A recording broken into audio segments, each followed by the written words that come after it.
Hello everyone. आज हम बात करेंगे आरएएस इंटरव्यू की तैयारी कैसे करें। यदि आपको लगता है आपके आरएएस मींस के पेपर अच्छे हुए हैं और आपको इंटरव्यू कॉल हो सकता है, तो आपको अभी सीरियस हो जाना चाहिए और बिना टाइम वेस्ट किए इंटरव्यू की प्रिपरेशन स्टार्ट कर देनी चाहिए। तो सबसे पहले समस्या ये आती है कि शुरुआत कहाँ से करें, कौन कौन से क्वेश्चन प्रिपेयर करें। मुझे तो कुछ पता ही नहीं है। इसका सॉल्यूशन जो है वो इस वीडियो में है। आपके जितने भी क्वेश्चन हैं आरएएस इंटरव्यू की तैयारी से रिलेटेड, उन सभी का आंसर इस वीडियो में दिया जाएगा। वीडियो को स्किप ना करें, इस वीडियो को एंड तक देखें। तो आइए स्टार्ट करते हैं। हमारा फर्स्ट क्वेश्चन है, क्या होता है इंटरव्यू, इसे कैसे फेस किया जाए। अब इंटरव्यू जो होता है वो एक जनरल डिस्कशन होता है, जिसमें आरपीएससी क्या करती है, फ्यूचर एडमिनिस्ट्रेटर को चुनती है, उसके पर्सनैलिटी को चेक करती है, आपका जो बातचीत करने का जो तरीका है उसको देखती है, साथ ही आसपास की जो घटनाएं हैं करंट से रिलेटेड और जितने भी टॉपिक्स है उनके ऊपर आपकी क्या नजरिया है, आपका क्या पर्सपेक्टिव है, उसके बारे में देखती है। और वो ये भी चेक करती है कि आप वास्तव में हैं क्या। आप एक इमोशनल पर्सन है, ठीक है। आपके सामने अगर कोई समस्या आती है तो आप उसको किस तरह से दूर करते हैं। साथ ही अगर कोई टेंशन या स्ट्रेस की कंडीशन है तो उसके साथ आप कैसे कोप अप करते हैं। साथ ही आप मल्टीपल चीजों को वर्क कर रहे हैं तो उसको आप किस तरह से डील करते हैं। इन सभी का नाम क्या है, इंटरव्यू है। अब इन सभी में आप किस तरह से प्रेजेंट करते हैं अपने आप को, वही उस पर डिपेंड करता है कि आपको कितने मार्क्स दिए जाएंगे। फिर हमारा दूसरा क्वेश्चन आता है कि कितने मार्क्स का होता है आरएएस इंटरव्यू। अब आरएएस इंटरव्यू जो होता है वो 100 मार्क्स का होता है। अब ये डिपेंड करता है आपकी पर्सनैलिटी पर, आपके आंसर देने पर, आपके आंसर देने के तरीके पर, आपकी बॉडी लैंग्वेज पर, आपके आई कांटेक्ट पर, कि आपको कितने मार्क्स दिए जाए। अब ये जो मार्क्स होते हैं इंटरव्यू के और मेंस के मार्क्स जोड़े जाते हैं सिलेक्शन के लिए। तो हमारा जो मेंस होता है वो 800 मार्क्स का होता है और इंटरव्यू जो होता है वो 100 मार्क्स का होता है। तो टोटल 900 में से मार्क्स आते हैं। प्री के मार्क्स यहाँ पर इंक्लूड नहीं होते हैं। तो सिलेक्शन के लिए इंटरव्यू प्लस मेंस के मार्क्स इंपॉर्टेंट होते हैं। तो ये 100 मार्क्स का तो क्या होगा, हमारा आरएएस इंटरव्यू हो गया। अब बात करते हैं लैंग्वेज जो होती है वो हिंदी होती है या इंग्लिश। लैंग्वेज जो होती है वो हिंदी भी हो सकती है और इंग्लिश भी हो सकती है। अब ये डिपेंड करेगा कि आंसर किस में पूछा गया है। अगर जो हमारा इंटरव्यू बोर्ड या पैनल जो है वो हमें इंग्लिश में पूछता है या हिंदी में पूछता है, तो आपको आंसर जो है वो आप जिस भी भाषा में कंफर्टेबल है, हिंदी में कंफर्टेबल है तो हिंदी में, अगर इंग्लिश में कंफर्टेबल है तो इंग्लिश में आंसर दे सकते हैं। लेकिन अगर आप ये कोशिश करें कि अगर पैनल जो है जिस भी भाषा में प्रश्न पूछ रहा है उसमें देने की कोशिश करें, बट अगर आप उसमें कंफर्टेबल है तो, अगर कंफर्टेबल नहीं है तो अपनी लैंग्वेज में आंसर दे सकते हैं। बिकॉज वो दूसरा क्वेश्चन जो होगा जिसमें आपने उत्तर दिया है उसी में पैनल आपको क्वेश्चन करेगा। फर्स्ट क्वेश्चन डिपेंड करता है पैनल पे, बट अगला क्वेश्चन जो है वो आपकी लैंग्वेज पे डिपेंड करेगा जिसमें आपने उत्तर दिया है। तो आप हिंदी में भी उत्तर दे सकते हैं, इंग्लिश में भी दे सकते हैं या बाइलिंगुअल भी दे सकते हैं। हिंदी और इंग्लिश दोनों में मिक्स करके भी आप आंसर दे सकते हैं। नेक्स्ट क्वेश्चन आता है, इंटरव्यू के लिए खुद को कैसे प्रिपेयर करें। अब इंटरव्यू के लिए खुद को कैसे प्रिपेयर करें, तो उसके लिए बहुत सारी चीजें हैं। फर्स्ट है कि जो हमारा इंटरव्यू जो होता है, जो प्री और मेंस में तो हमारा जो आरपीएससी नॉलेज का टेस्ट ले चुकी होती है, रिटन टेस्ट में सब कुछ देख चुकी होती है कि क्या है क्या नहीं है। बट इंटरव्यू में क्या होगा, आपके नॉलेज का टेस्ट नहीं होकर क्या होगा, पर्सनैलिटी का टेस्ट होएगा, आपका जो व्यक्तित्व है उसका टेस्ट होएगा। ठीक है, तो इसमें ये देखिएगी कि आप जो है जॉब प्रेशर को कैसे डील करेंगे, ठीक है, उसको कैसे हैंडल करेंगे। रूम में अब सबसे पहले है ना ये होगा कि जब आप रूम में एंटर करें तो पैनल को लगना चाहिए कि बंदे में दम है, ठीक है, कॉन्फिडेंस से आपको एंटर करना चाहिए, साथ ही और कॉन्फिडेंस नहीं दिखाना चाहिए। और जब आप रूम में एंटर करते हैं तो आप ऑब्जर्वेंट रहना चाहिए, यानी हर चीज को क्या ऑब्जर्व करना चाहिए। आपके आंख नाक साक सभी खुले होने चाहिए, आई कांटेक्ट भी होना चाहिए। साथ ही जो कोई भी प्रश्न पूछा गया है, ठीक है, आरपीएससी में क्या होता है कि जब भी आप एंटर करते हैं तो कोई भी क्वेश्चन पूछा जा सकता है आपको कि आपने क्या ऑब्जर्व किया, रूम के अंदर क्या ऑब्जर्व किया। आप मतलब आपका जो इंटरव्यू रूम तक जो जाने का जो रूट होगा उससे रिलेटेड भी आपको क्वेश्चन पूछा जा सकता है। तो इस तरह से आप क्या हो गया, इंटरव्यू के लिए खुद को प्रिपेयर कर सकते हैं, इस तरह से क्वेश्चन तैयार कर सकते हैं। आगे हम बात करेंगे और भी क्वेश्चंस की। उसके बाद हम नेक्स्ट बात करते हैं कैसे अपनी पर्सनैलिटी पर ध्यान दे। पर्सनालिटी पर कैसे ध्यान दे। अब पर्सनालिटी में क्या होता है कि जब भी आप रूम के अंदर एंटर करते हैं तो अपनी एटिकेट्स पर बारीकी से नजर दें, ठीक है। एटिकेट्स को आप जैसे आप बैठने का तरीका, उठने का तरीका, इन सभी पर ध्यान दें। लाइक चेयर को खींचने का तरीका, इसका भी एक तरीका होता है, आपको स्लो बिल्कुल भी आवाज नहीं करते हुए चेयर को खींचना होता है। और आपकी जो पर्सनैलिटी है उसमें आप नेचुरल रहे, और अगर आप उसमें थोड़ा सा भी फेकनेस लाते हैं तो उसको शो नहीं करे, उसको ओरिजिनल रूप में दिखाने की कोशिश करे। वैसे तो फेकनेस दिखानी नहीं चाहिए, बट अगर आपको थोड़ी बहुत भी फेकनेस दिखानी है तो क्या होता है, उसको ओरिजिनल रूप में दिखानी होती है। रूप में अंदर जाते समय body language, positive expression. Interview में नर्वस ठीक है सभी होते हैं, लेकिन आपको क्या रहना है, नॉर्मल काम रहना है, बिल्कुल कूल एंड काम रहना है। क्योंकि क्या होता है, इंटरव्यू में नर्वस होना एक आम बात है, इसमें सभी होते हैं, ये ऑब्वियस है उनको। लेकिन उनको सामने वाले को जो है ना, इंटरव्यू पैनल को ये नहीं लगना चाहिए कि आप नर्वस हो, आप में कॉन्फिडेंस की कमी है, बल्कि आपको तो क्या होना चाहिए, एनर्जेटिक होना चाहिए, आई कांटेक्ट बनाते हुए कॉन्फिडेंस शो करना चाहिए। तो ये हमारा हो गया कैसे अपनी पर्सनैलिटी पर ध्यान दें। नेक्स्ट हम बात करेंगे हमें क्या क्या पढ़ाई करनी है और पढ़ाई के तरीके क्या क्या हो, कि कौन कौन सी बुक्स पढ़नी है, किस तरीके से नोट्स बनाने हैं, या नोट्स बनाए तो क्या शॉर्ट बनाए, लॉन्ग बनाए, इन सब के बारे में देख लेते हैं। अब पढ़ाई के लिए हमें क्या करना होता है, आरएस प्रियो और मेंस में जो भी स्टैटिक पोर्शन होता है उसको हमें क्या करना है, एक बार रिवाइज कर लेना है। और उसमें भी अगर राजस्थान जो होता है, राजस्थान का आर्ट एंड कल्चर और राजस्थान के जितने भी क्वेश्चन है उनको अच्छे से प्रिपेयर कर लेना है, क्योंकि राजस्थान से रिलेटेड बहुत सारे क्वेश्चन पूछे जाते हैं। जनरल स्टडी जो होती है उनको भी अच्छे से तैयार करना चाहिए, लाइक हिस्ट्री हो गया, ज्योग्राफी हो गया, पॉलिटिकल साइंस हो गया, इनको भी आपको अच्छे से तैयार कर लेना है। अब दूसरा आता है कि आप जिस भी गांव से, तहसील से, जिला से, शहर से बिलोंग करते हैं, वहां की history, economy, culture, polity, social life, problems क्या क्या है वहाँ की, ठीक है, या फिर कोई भी स्पेशलिटी है वहाँ की, ठीक है, कोई भी विशेषता है, उससे रिलेटेड बेसिक क्वेश्चन जो है उनको देख लेना चाहिए, और उनको हो सके तो तैयार मतलब नोट्स के रूप में तैयार भी कर देना चाहिए। उनके शॉर्ट क्वेश्चन बनाकर एक डायरी बना लो या फिर एक कॉपी में उसको बना लेना चाहिए। साथ ही आप जिस भी फील्ड में, फिर नेक्स्ट हम बात करते हैं कि आप जिस भी फील्ड में ग्रेजुएशन कर रहे हैं, ठीक है, या आपने जिस भी फील्ड में ग्रेजुएशन करी है उसको अच्छे से पढ़ ले। उससे रिलेटेड बहुत सारे क्वेश्चन पूछे जाते हैं, क्योंकि आपका बैकग्राउंड जो है वो बहुत इंपॉर्टेंट रोल प्ले करता है इंटरव्यू में। उससे रिलेटेड आपको सारे क्वेश्चन तैयार करने हैं, और उसमें भी जो भी क्वेश्चन जो आप प्रशासन से लिंक कर रहे हैं उनको तो आपको अच्छे से प्रिपेयर कर ही लेना चाहिए। जैसे मान लो बीकॉम वाला है या सीए वाले स्टूडेंट होते हैं, उनको जीएसटी, टैक्सेशन, बजट, इनसे रिलेटेड सारे क्वेश्चन तैयार कर लेने चाहिए। और कोई इंजीनियरिंग फील्ड से है, या बीसीए किया हुआ है, एमसीए किया हुआ है, पीजीडीसीए किया हुआ है, या कोई भी जो इंजीनियरिंग फील्ड से रिलेटेड, कोई टेक्नोलॉजी वाले फील्ड से रिलेटेड है, उसको आईटी रिलेटेड, ई कॉमर्स से related, e governance, mobile governance, cyber security, internet of things, data security से रिलेटेड क्वेश्चन पूछे जा सकते हैं, तो उनको प्रिपेयर पहले ही कर ले आप। इसके अलावा कोई साइंस बैकग्राउंड वाला है तो साइंस बैकग्राउंड वाले से डेली यूजेस में जो साइंस, जो हमारी रोजाना की जो डेली साइंस होती है उससे रिलेटेड क्वेश्चन पूछे जा सकते हैं।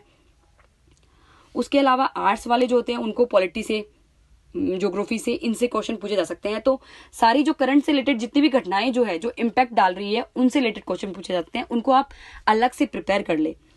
साथ ही सभी को ऐसी चीजें जो प्रशासन को इम्पैक्ट करती है उनको भी रिवाइज करते रहना है, उनके नोट्स बना लेने हैं छोटे छोटे। कोई भी इससे रिलेटेड स्कीम हो, ओके, स्कीम्स तो आपको ऑलमोस्ट जितनी भी राजस्थान की फेमस स्कीम्स हैं, इंडिया की जो फेमस स्कीम्स हैं, उनको आप अच्छे से डिटेल से पढ़ ले। उनके प्रोज क्या हैं, उनके कॉन्स क्या है, या क्या इम्पैक्ट डाल रही है, इसका क्या फायदा मिला है, क्या नुकसान है, मतलब ये सब कुछ डिटेल से आपको स्टडी कर लेनी है। आपका एक नजरिया डेवलप कर लेना है स्कीम्स के लिए। तो स्कीम्स तो इंपॉर्टेंट है, उनको तो आपको रेडी करना ही है। नेक्स्ट है, हमें न्यूज़पेपर जो है वो डेली पढ़ना चाहिए, और अगर हो सके तो उसके नोट्स भी बना लेने चाहिए। राजस्थान पत्रिका को तो अवश्य ही पढ़ना है। इसके अलावा आप लोकसभा, राज्यसभा, टीवी की डिबेट्स भी देख सकते हैं, उनसे आपका नजरिया डेवलप होगा। आप चीजों को देखने का आपका नजरिया, एक सिनेरियो डेवलप होगा। उससे क्या होगा, आप प्रोज एंड कॉन्स को अच्छे से समझ पाएंगे, आपकी एक सोच डेवलप होगी। उसके अलावा राजस्थान सरकार, भारत सरकार की पॉलिसी जो होती है, न्यू स्कीम्स क्या क्या आई हैं, और जो फेमस स्कीम है, जो बेनिफिशियल रही है, जिनका लाभ जो जनता को काफी मिला है, उसके ऊपर भी आप तैयार कर सकते हैं क्वेश्चन। नए कानून कौन कौन से बने हैं, संशोधित कानून जो है उनमें क्या क्या बदलाव हुए हैं, उनको अच्छे से तैयार कर लेना है। इसके लिए आप राजस्थान सरकार की वेबसाइट पर जा सकते हैं, या भारत सरकार की वेबसाइट जैसे पीआईबी वगैरह है, इनका इस्तेमाल कर सकते हैं। ये काफी हेल्पफुल है और ऑथेंटिक डाटा आपको अवेलेबल कराएगी, जिससे आपकी तैयारी बिल्कुल ऑथेंटिक रूप से होगी। साथ ही इन पर अपनी स्वयं की एक सोच डेवलप कर लेनी है, एक बैलेंस्ड ओपिनियन बनाना है, कि आप एक बैलेंस्ड ओपिनियन बनाए, ना तो आप ज्यादा नकारात्मक चीजें सोचे या सकारात्मक, आपको एक बैलेंस्ड व्यू बनाना है अपना। किसी भी स्कीम जो होती है उसके प्रॉन्स एंड कॉन्स को हमेशा ध्यान में रखना है, कि इसका प्रॉस क्या है, इसका कॉन्स कौन है। अब हमें ये भी देखना है कि सरकार क्या चाहती है, जनता क्या चाहती है, विपक्ष क्या चाहता है। इन सब पॉइंट्स को ध्यान में रखना है, तभी हम इसकी जो हमारी कोई भी स्कीम होगी गवर्नमेंट की, उसको हम अच्छे से एनालिस कर पाएंगे। यदि आप कोई जॉब कर रहे हैं, नेक्स्ट क्वेश्चन हमारा आता है कि आप अगर कोई जॉब कर रहे हैं तो अब जॉब प्रोफाइल से रिलेटेड क्वेश्चन आपको पूछे जा सकते हैं, तो उनको आप अच्छे से प्रिपेयर कर सकते हैं। अगर आप जैसे गवर्नमेंट सर्वेंट है तो उससे रिलेटेड क्वेश्चन तैयार करें, डॉक्टर है तो उससे रिलेटेड, हेल्थ से रिलेटेड क्वेश्चन तैयार करें, कोविड-19 जो चल रहा है अभी उससे रिलेटेड क्वेश्चन तैयार करें, प्रोफेसर टीचर है तो उससे रिलेटेड जो स्कीम्स है उनको तैयार करें, IT कंपनी में है तो IT से रिलेटेड क्वेश्चन आपको तैयार कर लेने हैं। जॉब से रिलेटेड तो क्वेश्चन आपको पूछे ही जाएंगे। इसके अलावा एक प्रश्न ये भी हो सकता है कि आप एक अच्छी जॉब कर रहे हैं तो आप जॉब छोड़कर प्रशासन में क्यों आना चाहते हैं। ये क्वेश्चन तो जॉब वाले से डेफिनेटली पूछा जाएगा। तो इसका उत्तर सबका अपना अपना हो सकता है, इसको आप अपने हिसाब से तैयार कर सकते हैं। जॉब का तो तरीका कुछ भी हो सकता है। तो ये हमारा हो गया क्या क्या पढ़ाई करनी है, पढ़ाई के लिए कौन कौन से तरीके हों। अब नेक्स्ट क्वेश्चन आता है जो प्रश्न पूछे जाते हैं उनके उत्तर कैसे दें। अब मान लो कोई भी प्रश्न है वो आपसे पूछा गया है तो उसका उत्तर क्या देना है आपको। हमेशा जो है ना थोड़ा सोचे, क्वेश्चन को जब पूछा तो थोड़ा सोच कर आंसर दे। ऐसा नहीं कि आप ठीक है क्वेश्चन को जैसे पूछा गया तुरंत आंसर देना स्टार्ट कर दे, थोड़ा सा सोचे और फिर बोले। कहते हैं ना कि थोड़ा तोल कर बोले, वो वाली सिचुएशन यहाँ पर है। तो स्पीकिंग स्किल्स जो है वो खुद का अपनाएं, नेचुरल रहे, अपना मूल व्यक्तित्व जो है वो रहने दे, मूल व्यक्तित्व में कोई भी चेंज ना आना पाए, दूसरों के अनुसार न ढले, जो अपना खुद का जो बोलने का तरीका है उसी को अपनाएं। जो पर्सनैलिटी में जो आपका चेंजेस लाना है वो बिल्कुल ना करें, जो आपका पर्सनैलिटी जैसी है वैसी रहने दिए, केवल उसको इम्प्रूव करे। ठीक है, be natural and be unique, मैं ये शॉर्ट में ये कहना चाहूंगी। साथ ही फेस पर क्या हो, स्माइल रहे, घबराए नहीं, कॉन्फिडेंस दिखाए और कॉन्फिडेंस नहीं, प्लस में आप आई कांटेक्ट बनाएं। अब आई कांटेक्ट के लिए एक तरीका होता है ट्राइंगल, मतलब आपकी आईज ऐसे ऐसे मूव करनी चाहिए ट्राइंगल की तरह। उससे क्या होगा, आप सब पर आई कांटेक्ट बना के रख सकते हैं। तो ये फॉर्मूला बेसिकली बहुत वर्क करता है आई कांटेक्ट के लिए। इससे आपको क्या होगा, आई कांटेक्ट बनाने में काफी हेल्प होगी। इसके अलावा आप क्या कर सकते हैं, अपने 400 से 500 क्वेश्चन तैयार कर सकते हैं, जो क्या हो, करंट से रिलेटेड हो, सोशल इशू से रिलेटेड हो, सोशल अवेयरनेस से रिलेटेड हो, इकोनॉमिक पॉलिटिकल अवेयरनेस हो, करंट से क्वेश्चन रिलेटेड हो। इसके अलावा पर्सनल इन्फॉर्मेशन, गृह जिला, सब्जेक्ट, ग्रेजुएशन, इन सबको मिलाकर आप लगभग क्या हो, शॉर्ट एंड स्वीट 400 से 500 क्वेश्चन तैयार कर ले और उनको रिवाइज करते रहे बार बार। तो आपके क्या होगा, बाद में ईजी हो जाएगा काफी। इसके लिए आप एक अलग से डायरी बना सकते हैं, उसमें आप क्वेश्चन तैयार कर सकते हैं। दूसरा ये आता है कि सवाल को आप क्या हो, सबसे पहले ढंग से सुने, ठीक है, और फिर सुनकर क्या हो, पहले उत्तर को क्या डायरेक्ट आप उत्तर ना दे, पहले प्रश्न को अच्छे से पूरा सुने, उसके बाद क्या करे, आंसर दे। और एक बार में अगर समझ में ना आए तो आप दोबारा रिक्वेस्ट कर सकते हैं कि प्लीज सर आप रिपीट कर दीजिए, मुझे क्वेश्चन समझ में नहीं आया। तो वो आपको, आप पोलाइट रिक्वेस्ट करोगे तो इजीली आपको क्वेश्चन रिपीट कर देंगे। अब दूसरा क्वेश्चन आता है कि यदि आपने कोई प्रश्न का उत्तर गलत दे दिया गया है, ठीक है, और बाद में आपको लगता है कि आपका उत्तर क्या था, सही था, सॉरी गलत था, आप उसको क्या करना चाहते हैं, करेक्शन करना चाहते हैं कि मेरा जो उत्तर दिया था मैंने गलत है। और उत्तर तो आप, ठीक है, अपनी गलती को क्या करेंगे, तुरंत स्वीकार करें और उनको बोले कि मैंने सॉरी गलत आंसर दे दिया है, तो मेरा आंसर राइट आंसर ये है। तो उनको उससे क्या लगेगा कि आपने अपनी गलती को क्या किया है, एक्सेप्ट किया है। और इंटरव्यू में जो आपने अपनी पर्सनालिटी को दिखाया है कि आप गलती एक्सेप्ट करते हैं, ऐसा नहीं कि आप अपनी गलती पे भी मनमानी करते हैं। तो उससे क्या होगा, इंप्रेशन एक अच्छा जाएगा। इंटरव्यू में क्या होता है, आपने कितने प्रश्न सही बताए ये मायने नहीं करता है, या कितने प्रश्न आपने गलत बताए ये मायने रखता, बल्कि कितने प्रश्नों का आपने आंसर नहीं दिया ये भी मैटर नहीं करता है। इससे यह भी तय नहीं होता है कि आपके मार्क्स मिलेंगे या नहीं मिलेंगे, या आपके मार्क्स काट दिए जाएंगे, बल्कि आपका या फिर आपका इंटरव्यू खराब गया है। इससे तो ये होगा कि जितने भी आपने 2-3 प्रश्नों के आंसर सही दिए हैं या फिर अच्छे तरीके से दिए गए हैं और बिल्कुल यूनिक तरीके से दिए गए हैं, जो आपके बिल्कुल अंतर मन से आए हैं, वो बिल्कुल नेचुरल थे, ठीक है, वो चयन का आधार बनेंगे। वो आपका पर्सनैलिटी, वो आपके इंटरव्यू को उनके मार्क्स डिपेंड करेंगे कि आपके मार्क्स कितने आएंगे, बल्कि ये तय नहीं करेंगे कि आपने कितने प्रश्नों के आंसर गलत दिए हैं या कितने प्रश्नों के उत्तर नहीं दिए हैं। अब दूसरा क्वेश्चन ये आता है कि यदि आपने उत्तर दे दिया, उसी में आपने ऐसे वर्ड्स बोल दिए हैं जिनका बोर्ड मेंबर ने प्रश्न बना लिया और आपको अब उत्तर ही नहीं आ रहा है उसका, तो आप क्या करेंगे, तब आप ये कह सकते हैं कि सर मुझे इसके बारे में बिल्कुल जानकारी नहीं है, या फिर आप कह सकते हैं सर क्या आप इसके बारे में मुझे थोड़ा बता सकते हैं। थोड़ी देर बाद आप ये बोल सकते हैं थोड़ा सोच के कि मुझे नहीं आ रहा है सर, और बल्कि आप उनसे जानकारी भी मांग सकते हैं कि आप मुझे थोड़ा बता सकते हैं क्या, ऐसा भी हो सकता है। अब उसके बाद में आता है कि यदि कोई प्रश्न आपको नहीं आ रहा है तो उसका उत्तर कैसे दे। यदि आपको कोई प्रश्न नहीं आ रहा है तो आप सबसे पहले सोच सकते हैं, थोड़ा ब्रेन स्टॉर्मिंग कर सकता है, हो सकता है थोड़ी देर सोचने के बाद आपको आ जाए। अगर फिर भी आपको नहीं आ रहा है तो आप बोल सकते हैं सॉरी सर, मुझे इसका आंसर नहीं पता है। वही वाली बात है कि आप उस थोड़ी देर बाद अगर आपको लगता है तो आप इसका आंसर उनसे पूछ भी सकते हैं। तो ये हुआ हमारे क्वेश्चंस। अब नेक्स्ट क्वेश्चन पे बात करते हैं, हॉबी। अब हॉबी की बात करते हैं तो हॉबी क्या हो सकती है। अब आपकी हॉबी जो हो सकती है वो कुछ भी हो सकती है, लेकिन किसी भी पर्सन की हॉबी होना बहुत जरूरी होता है। अब कुछ पर्सन कहते हैं मेरे को तो मेरी हॉबी नहीं पता, मुझे पता ही नहीं कि ये मेरी हॉबी क्या है। ठीक है, तो किसी भी व्यक्ति की एक हॉबी होना जरूरी है।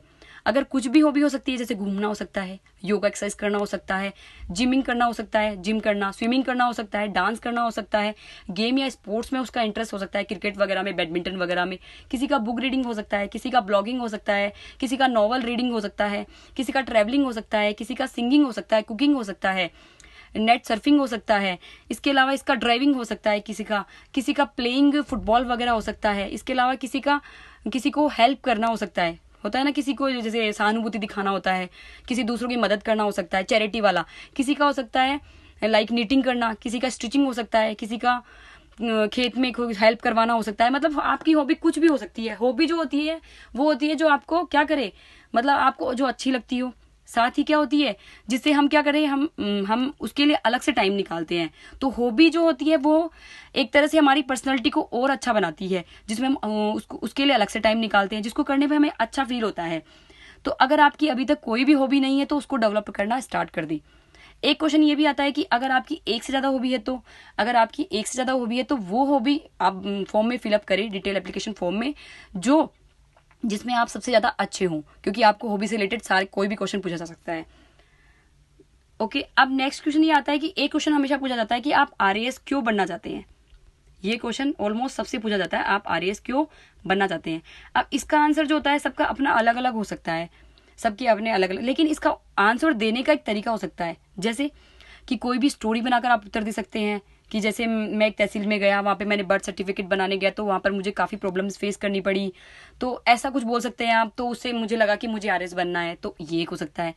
या फिर आपको कोई सिस्टम में कोई खामी नजर आती है, ठीक है, उसकी स्टोरी बनाकर आप बोल सकते हैं कि ऐसा ऐसा हुआ, तो एक तो आंसर ये हो सकता है। या फिर आप ये बोल सकते हैं, आपको ये भी बोला जाता है कि समाज सेवा में जाइए आप, अगर आपको ऐसा ही कुछ करना है तो आप समाज सेवा में क्यों नहीं जाते हैं, अगर आपको एनजीओ में जा सकते हैं। तो इसका आंसर ये हो जाता है कि सर एनजीओ में क्या होता है, समय लगता है, ठीक है। आरएएस में क्या होता है, चयन और प्रशिक्षण होता है, जिसमें क्या होता है हम योग्य बन जाते हैं, लोगों से डील करना सीख जाते हैं, उनकी सेवा भी करने में हम बड़े बड़े सेवा करने में भी हम इजी तरीके से होते हैं। साथ में एनजीओ में क्या होता है, एक लॉन्ग प्रोसेस होती है, बल्कि हमें क्या होता है आरएएस में हम जैसे ही प्रशिक्षण प्राप्त कर लेते हैं हम तुरंत क्या कर सकते हैं, सेवा कर सकते हैं लोगों की। तो ये भी आप एक आंसर दे सकते हैं। और क्या होता है ये भी बोल सकते हो कि जैसे हम मुझे समाज सेवा करनी हो और किसी एनजीओ में जाना हो, तो आप देख सकते हैं बहुत सारे ऐसे एग्जाम्पल है कि बहुत सारे लोगों ने एनजीओ में अपनी पूरी लाइफ लगा दी है, ठीक है, कंप्लीट लाइफ को क्या है डिवोट कर दिया है, और वो अब तक काम कर रहे हैं, अब तक सेवा कर रहे हैं, तो भी उनको अपना लक्ष्य नहीं मिला है। तो आरएएस में क्या होगा, सेवा करने का मौका तुरंत मिल जाता है, ठीक है। तो ये भी एक क्वेश्चन बन सकता है। इसके अलावा दूसरा क्वेश्चन बन सकता है कि प्रशासक कैसा होना चाहिए, आइडियलिस्टिक होना चाहिए, ठीक है। तो उसमें आप बोल सकते हैं कि ईक्यू होनी चाहिए, ईआई होना चाहिए, इंटीग्रिटी होनी चाहिए, डिसीजन मेकिंग अच्छा होना चाहिए, लीडरशिप होनी चाहिए, अकाउंटेबिलिटी होनी चाहिए। तो ये आप सब बता सकते हैं इसमें आंसर में, ये सब आप क्या इसका आंसर आप दे सकते हैं। नेक्स्ट हमारा क्वेश्चन आता है इंटरव्यू पैनल पे।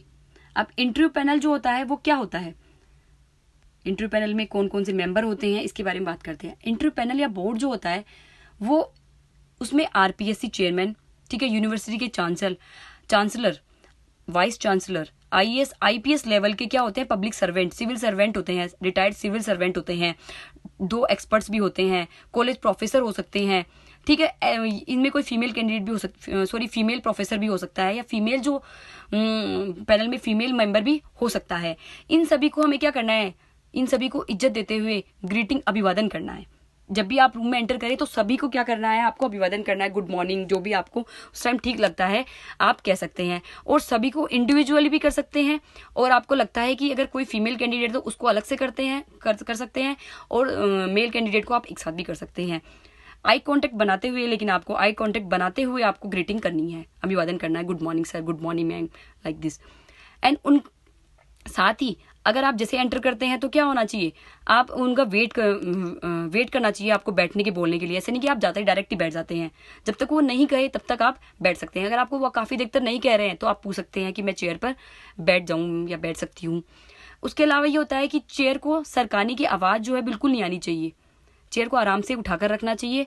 और अगर आपका काम कंप्लीट हो, जब आपका इंटरव्यू कंप्लीट हो गया तो चेयर को वापस उसी जगह रख देना चाहिए। साथ ही आपके जो हैंड्स होते हैं वो लेग्स पर स्ट्रेट रखे जाने चाहिए, ठीक है। ज़्यादा हैंड्स का और इनका जो मूवमेंट है ना बिल्कुल कम होना चाहिए। हैंड्स का मूवमेंट क्या होता है, सब लोग ऐसे बहुत ज़्यादा मूवमेंट करते हैं, तो ऐसा नहीं होना चाहिए। आपके जो हैंड्स है वो लेग्स पर रखे जाने चाहिए। अब एक क्वेश्चन ये आता है कि अगर आपने लगातार 5 सवाल नहीं आए आपको, ठीक है, तो आप नर्वस हो जाते हैं, तो आपको वहां पे नर्वस नहीं दिखानी है। अगर आपके 5 सवाल गलत हो गए तो कोई बात नहीं, कोई ना कोई क्वेश्चन तो होगा ऐसा जो आपको आएगा। कई बार ऐसा होता है कि लगातार क्वेश्चन या तो आप नर्वस हो जाते हैं, नहीं, बट आपको उसको क्या करना है, कॉन्फिडेंस दिखाना है वहां पर। ये नहीं है कि आपको 5 सवाल गलत आ गए तो आपके मार्क्स कट जाएंगे। ये डिपेंड करता है कि आपने किस तरह से मना किया गया है। तो आपको क्या है, मना करने के तरीके जो है ना बदलते रहना है। सॉरी सर, मैं नहीं जानता, सॉरी सर मुझे जानकारी नहीं है, मुझे अभी याद नहीं आ रहा है। आप अलग अलग तरीके से बोल सकते हैं, ठीक है। साथ में ये भी है कि आपने कितने प्रेशर में, ठीक है, कितने नर्वस में हैं, ओके। ये नर्वस आपको शो नहीं करनी है वहां पर। 6 सवाल के लिए उतने ही कॉन्फिडेंस से आप क्या हुए तैयार हो जाइए कि हाँ मैं रेडी हूं, मैं अभी भी आंसर दे सकता हूं या दे सकती हूँ, मुझे कोई इशू नहीं है अभी भी। अब उसके अलावा क्या है, यदि अब आपको कोई फेवरेट प्रश्न आपको पूछ लिया गया है, ठीक है, तो आपको लगेगा अरे ये तो मुझे अच्छे से आता है, बट ऐसा नहीं है। उसको भी आप थोड़ा सोच कर, ठीक है, तुरंत आंसर नहीं देकर थोड़ा सोच कर उसका आंसर दीजिए। आंसर में कोई आपने अगर स्टैंड लिया है तो आंसर को जस्टिफाई जरूर करें। जैसे आपने कोई भी आंसर ले लिया, पर अगर आप उसको जस्टिफाई नहीं करेंगे तो वो कहेंगे अरे इसको तो आंसर तो बोल दिया बट कोई जस्टिफाई नहीं कर पा रहा है। तो दूसरा ये है कि अब कोई भी गवर्नमेंट की कोई स्कीम है, कोई भी प्लान है, ठीक है, अब उसके बारे में आपको राय जानने की कोशिश करते हैं कि ये स्कीम कैसी है। तो चाहे स्कीम कितनी भी खराब न क्यों ना हो, खराब से खराब स्कीम क्यों ना हो, उसको आप कभी भी बुराई नहीं करनी है, उसके नेगेटिव कभी भी नहीं बोलना है। आपको एक बैलेंस आंसर देना है, ठीक है, एक कंस्ट्रक्टिव वे में आंसर देना है कि हाँ गवर्नमेंट ने जो किया है, ठीक है, गवर्नमेंट स्कीम में ये कमियां हैं बट गवर्नमेंट ने जो किया है वो भी अच्छा है। तो एक बैलेंस आंसर जो है ना उसका देना चाहिए। कमियों को बताइए बट उसको जस्टिफाई भी कीजिए। तो ये वेरी वेरी इंपॉर्टेंट है कि आप कमी बता रहे हैं तो उसको जस्टिफाई भी करिए। कोई भी फैक्ट बताकर दे सकते हैं, कोई भी एग्जांपल दे के आप उसको जस्टिफाई कर सकते हैं। अब किसी एक के आंसर पूछने पर ऐसा नहीं है कि आप उसी को आई कांटेक्ट बनाकर आंसर दे रहे हैं, आपको सबके साथ आई कांटेक्ट बनाकर आंसर देने हैं। ऐसा नहीं कि आप केवल एक के साथ आई कांटेक्ट बनाकर आंसर दे रहे हैं। साथ में अब क्या होता है कि एग्जिट डोर पर पुश एंड पुल लिखा हुआ होता है, तो उस पर ध्यान देना है कि गेट जो होगा वो पुश होगा या पुल होगा। ये भी इंपॉर्टेंट होता है क्योंकि कई बार अपन ध्यान नहीं देते हैं और पुश पुल का थोड़ा हो जाता है, तो आप थोड़ा सा हम नर्वस हो जाते हैं एंट्री करते टाइम। आंसर देने में आप 10 से 15 सेकंड ले सकते हैं इजीली, ठीक है। काम बिल्कुल कूल एंड काम रहिए। आंसर देने में आप आराम से सोचिए और फिर आराम से आंसर दीजिए, ऐसा नहीं कि जल्दी, ठीक है, वो बोलते हैं ना डोंट मेक अ हस्ट, आराम से उत्तर दीजिए रिलैक्स होते हुए। इसके लिए आप क्या करें, ज्यादा से ज्यादा मॉक इंटरव्यू दे सकते हैं, ठीक है। इसके अलावा आप क्या कर सकते हैं, मतलब मॉक इंटरव्यू देंगे तो क्या होगा, आप क्या होगा, जो इंटरव्यू वाला एनवायरमेंट होता है उसका यूज्ड हो जाते हैं, आप पूरे एनवायरमेंट में ढल जाते हैं। तो वहां पर क्या होता है, आपको नर्वसनेस और कॉन्फिडेंस की जो कमी होती है वो क्या हो जाती है, दूर हो जाती है। तो इसलिए आपको मॉक इंटरव्यू अधिक से अधिक देनी चाहिए। आप मिरर प्रैक्टिस भी कर सकते हैं। इसके अलावा आप क्या कर सकते हैं, मिरर प्रैक्टिस के अलावा आप खुद से मॉक इंटरव्यू ग्रुप बनाकर स्टडी कर सकते हैं। अगर ग्रुप भी नहीं बना पा रहे हैं आप, तो क्या कर सकते हैं, आप एक मिरर प्रैक्टिस कर सकते हैं। मिरर प्रैक्टिस बहुत हेल्पफुल होता है। क्वेश्चन बनाइए और मिरर प्रैक्टिस करते रहिए, आई कांटेक्ट बनाएंगे, जैसे आपका क्या होगा, आई कांटेक्ट रेडी होगा। अब इन सबको तैयार करने के बाद आपको क्या करना है, इन सबको तैयार कर लेने के बाद आपको ठीक से प्रैक्टिस करनी है, बार बार प्रैक्टिस करनी है। आपके जो क्वेश्चन रेडी हो गए उनकी प्रैक्टिस करनी है, मॉक इंटरव्यू की प्रैक्टिस करनी है, मिरर प्रैक्टिस करनी है। जो भी आप पढ़ रहे हैं उसको क्या करना है, डिलीवर करने की एबिलिटी डेवलप करनी है, आपकी पर्सनैलिटी को डेवलप करना है। जो है आप नेचुरल है बट उसमें क्या करना है आपको और रिफाइनमेंट करनी है। अब ये है कि क्वेश्चन की रिक्वायरमेंट के अकॉर्डिंग आपको आंसर देना है, ठीक है। अगर ज्यादा आंसर बता देंगे तो वो और कॉन्फिडेंस शो करेगा। तो आपको जितना क्वेश्चन पूछा जा रहा है उसका उतना ही आंसर दीजिए, शॉर्ट एंड स्वीट आंसर दीजिए। इंटरव्यू में झूठ कभी भी ना बोले, क्योंकि क्या होता है, जो इंटरव्यू पैनल होता है वो बिल्कुल एक्सपीरियंस लोग होते हैं, एक्सपीरियंस पर्सन होते हैं, उनको सब पता होता है कि आप क्या गलत बोल रहे हैं, क्या सही बोल रहे हैं। तो आप अगर गलत आंसर देंगे तो क्या होगा, एक नेगेटिव इंप्रेशन जाएगा उनके ऊपर। नेगेटिव इंप्रेशन जाने से क्या होगा, आपका इंटरव्यू बिगड़ सकता है, आपके मार्क्स कट सकते हैं। अब नेक्स्ट आता है कि कई बोलते हैं कि अरे इंटरव्यू पैनल में ये इसका इंटरव्यू पैनल आ गया, अरे तो ये तो टफ पैनल है। कई बोलते हैं कि अरे आपका तो इंटरव्यू इजी पैनल में था, आपके तो मार्क्स अच्छे आएंगे। बट ऐसा कुछ नहीं है, थोड़ा फर्क पड़ता है कि आप नर्वस हो जाते हैं सुन के, बट अगर आप कूल एंड काम रहेंगे, अपने आंसर को अच्छे से प्रेजेंट करेंगे, तो वो समस्या भी दूर हो जाती है। आप इंटरव्यू से पहले आप बिल्कुल रिलैक्स रहे, एक्सरसाइज करिए। इसके अलावा आप योगा मेडिटेशन कर सकते हैं। योगा मेडिटेशन करते हैं, एक अच्छा खाना खाइए, एक गुड मील जो होता है उसको खाइए। और क्या कर सकते हैं, आप फिटनेस पर ध्यान दीजिए। इससे क्या होगा, आप योगा और मेडिटेशन और वॉकिंग वगैरह करेंगे, एक्सरसाइज करेंगे, तो उससे क्या होगा, आपका प्रेजेंस ऑफ माइंड बढ़ेगा, इंप्रेशन भी अच्छा जाएगा, इमोशन पर कंट्रोल करने की जो आपकी पावर जो है वो इंक्रीज होएगी। और हेल्दी डाइट लेंगे तो उससे क्या होएगा, आपका माइंड एंड जो पेट होता है वो बिल्कुल ठीक रहेगा। इसके अलावा कम्युनिकेशन आप क्लास भी ले सकते हैं। इंटरव्यू मॉक टेस्ट की अपन बात ही कर चुके हैं कि अगर आप बात करने में थोड़ा वीक है तो आप क्या कर सकते हैं कि आप मॉक इंटरव्यू की क्लासेस भी ले सकते हैं। साथ में आप ग्रुप बनाकर डिस्कशन करें, उससे क्या होगा, आपको बहुत ज़्यादा बेनिफिट होगा। नेक्स्ट क्वेश्चन आता है कि ड्रेस क्या पहने। अब ड्रेसिंग स्टाइल क्या हो, आपका ड्रेसिंग सेंस क्या हो। इसके लिए क्या हो, आप बिल्कुल कॉटन के लाइट कपड़े पहने, जिसमें आप क्या हो, कंफर्टेबल हो, बिल्कुल कंफर्टेबल फील करते हो, ऐसे कपड़े पहने जो कि क्या हो, नीट एंड क्लीन हो। फॉर्मल ड्रेस भी पहन सकते हैं, ठीक है, जो अच्छे से क्या हो, बिल्कुल आयरन हो। कहने की बात है कि जिसमें आप कंफर्टेबल हो ना, वो ड्रेस पहन के जाइए और आराम से बिंदास होकर इंटरव्यू दीजिए। तो आपको अभी से इंटरव्यू की प्रिपरेशन कर देनी चाहिए। Thank you guys for watching this video. If you like my video then subscribe and like and share. Thank you, bye.